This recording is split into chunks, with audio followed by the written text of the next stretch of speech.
Island బాగా use అవుతుంది జనాలకి. సో ఏం రిజల్ట్స్ ఏం వస్తున్నాయి సార్? మచ్చలు పోవటానికి కానీ ముఖం మీద తెల్ల పొడలు కూడా పోతున్నాయంట సార్.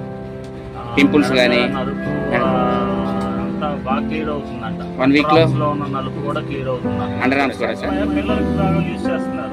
వాళ్ళ చర్మం కూడా మృదువుగా స్మూత్ గా తయారవుతుందంట. కొంచెం ఇవి కూడా బాగుంది. సైడ్ ఎఫెక్ట్ కూడా ఏమి రావట్లే. వర్కింగ్ మాత్రం బాగుంది సార్, చాలా బాగుంది. కస్టమర్ ఫీడ్బ్యాక్ కూడా చాలా ఇస్తున్నారు.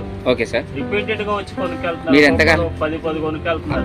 ఓకే ఓకే, డజన్ తీసుకెళ్తున్నారు సార్? 10 డజన్. పపాయ అయితే మొన్న ఒక ఆయన 20 సోపులు ఒకనే పెట్టిపోయాడు. ఎందుకంటే సార్ వాళ్ళ అమ్మాయికి యూజ్ చేసుకోవడానికి బాగా పని చేస్తున్నానే సార్, కలర్ వస్తారని. ఫోన్లు చేసి చేసి చేసి ఎప్పుడో ఇచ్చారు స్టాక్. నాకు అయిపోయింది 10 రోజులు అయింది. అయ్యా సార్, దూరం అయిపోయారు సార్ విజయవాడకి. ఓకే సార్ ఎంతకాలంగా అమ్ముతున్నాను సార్ మన షాప్లో? నేను 1.5 years 2 years అవుతుంది. 2 years అవుతుంది. 2 years దాటింది సార్, 2 years దాటింది. కోవిడ్ దగ్గర నుంచి అమ్ముతున్నారు సార్ దగ్గర దగ్గర.